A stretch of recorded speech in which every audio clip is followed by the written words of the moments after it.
Hello, people. It's your boy Ambassador again doing this thing. As usual, I am coming to give you ideas. It's just my thought.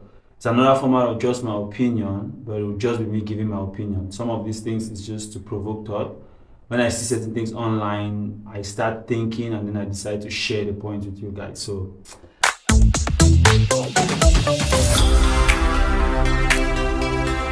the first thing I'll be looking at is this video of the girl at OMAH LAY's concert that's gone viral and people are looking at it from various angles. But I just had a couple of thoughts that popped up in my mind when I saw this video. So the first thing was I have watched the guy's interview with the famous YouTuber Senai. Here's my thing. My thing is for you to just clear up anything that you don't. You feel what I'm saying? What people are saying and stuff like that. But also, I want to make sure that after today, bro, we gon' support. Get your shit started because what happened on that shit, that shit's crazy to me. When I seen that, I was like, my brother, from brother to brother, let me go help you out. And I've also watched the girl's interview on some other, should I call it, platform. Yes, we was in a committed relationship. How long were you together for? Just under a year, so going to a year. And when you say you were in a defined relationship, just so that everybody's aware, he was your boyfriend and you were his girlfriend? Yes. Yes? Okay, perfect. And both of them seem to be, should I call it, surprised by the fame and the trendiness of what happened, for lack of a better word. So I just started thinking to myself, like, the more we go into this digital age, the more things like this will be happening. The more our young people have to be prepared for these kind of things. You could just be in your room with your phone playing, and then something goes viral. If you are not ready for that moment, you can lose out on it or lose yourself in it. So I just thought of a couple of things, and I was like, these things only get worse. But I feel like African girls have to. That's the angle from which I was thinking about it, because when the girl was almost acting, she was crying now on the other platform. Sorry, girl. Can we get her a tissue, please? Sorry. You okay? Yeah? She was trying to play the victim. In the beginning, it was the guy who was the victim.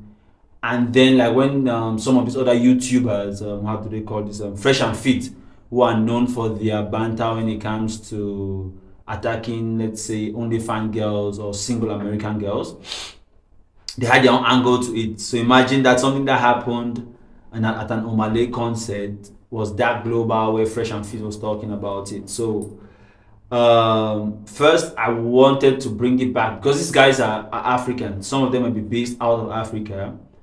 But even when we're out of Africa, our Africanness is always in us. We're always judged by some of those African values. So it's a choice for you to make if you are sticking by your African values or you want to go Western. But my problem is I don't want people sitting on the fence. It's very uncomfortable when, I'm just giving the general example, a girl will want to be all feminist warrior when she wants you to open the door to pay a large bride price for you to go and fight with a thief or a lion to defend her. That's a random example. But when it comes to maybe cooking food and serving you, then she becomes a feminist. When it comes to maybe you having the final say, then she's a feminist. So that those double standards, which is not helping anybody. I recall when I watch certain podcasts, the girls are like, it's a free world, she's not take permission from the guy and all of those things, which I agree with, it's fine. But when you go by that premise, there's only a logical conclusion we expect, which is, okay, if you are free, then be free.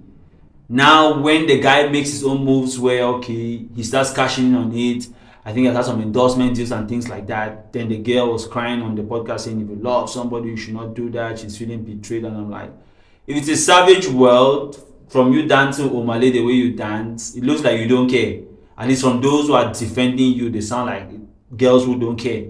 So if you don't care, then don't care. Don't start to cry and then act all feely when now the guy is cashing in on it and you're getting emotional. So if we're Africans, let's be Africans.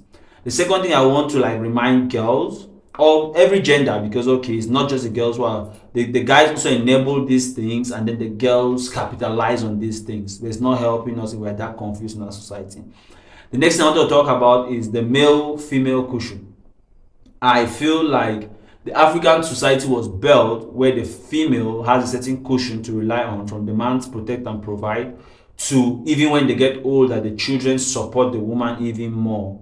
So in her, should I call it her fragile nature, for lack of a better word, she's comfortable in the family setting. But if when I listen to some of the podcasts where they're sounding like they don't really care about the whole family setting and all of those things, you have to be aware that when I make this choice to go all feminist and don't care about the family values, that also means that I'm going to sacrifice this family cushion, this male protectiveness and provision, all of these things. Don't try to do both. Don't try to have both. Trying to be all feminist and free and don't care, then you are now crying saying he did not protect you, did he love you? So that's what I saw the OMAH LAY thing, but I did not think in the direction of all what was OMAH LAY doing and all of that. It just made me think about some of these double standards we have in our society, especially when I saw the way things played out later on. Yeah. The next thing my thought was, remember, online never dies.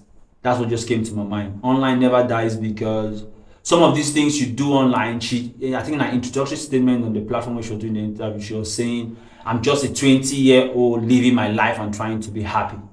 That's what she said. But the internet does not know that you're a 20-year-old. And you will not only remain a 20-year-old. Soon you get to 30 and you want to be a professional woman. Or you have children and you want to set an example for your children. Think about the whole picture. I'm not saying you should not do it. Do it if you want. By all means, if you want to, go ahead. But think about all of these consequences. Think about the whole thing. Think about the broad picture. When I'm doing this, what will it mean for my career? What will it mean for my children? If I thought you want to have children, if I said you want to have children, fine, mommy, live your life. I'm right behind you. But I said people should think about those things. When I saw the backlash first on the guy, the first level of the backlash, then the girl now crying, and then I was now feeling sorry. I was like, yeah, these things is just because we are not owning up to our value. But remember, online never dies. The pictures you are taking now in your 20s, some of your children's stubborn classmates are going to download these pictures or download these videos and bring it to class. Think about the whole scenario, how it's going to play out in your son or your daughter's class, if at all you want to have children. But think about these things. Now, the next thing that came to mind was, as I said, which is the concluding line. If it makes you happy, go ahead and do it. But please think about the start, the middle, the end. By that I mean, think about the choices you are making, the consequences that will come with it. Think about the whole thing. I like people who make such bold statements or claim their feminine freedom, but in so doing, they also claim the consequences of their feminine freedom. So it rubbed me the wrong way. I'm not saying she should not cry, but when the same you who did what you did is now crying, it does not add up. Do it with your chest and then take the consequences of your chest like a bullet. Take it and swallow it and move with it. So that's just my thought with regards to the whole OMAH LAY thing. As I said, it's just my opinion. The best you can do is give your own opinion. Don't try to agree with me or not agree with me. Just give your own opinion, and then let's try to have this educative dialogue. I feel like we as Africans, I'm always emphasizing on the African side of things, we have our own unique values, which we should not get confused in some of those things. If not, we will get even more lost than we already are, due to the various things which I will not want to touch now, but you guys know, from our educational system to our religious system to our economic system, that's our monetary system. All of those things have made us confused. So we don't want to start going to even social things like our gender roles and getting confused. If we want to move, let's move. If we want to stay, let's stay. Let's not stand on the fence. As usual, I say, well, ambassador, I'm out. Just my opinion.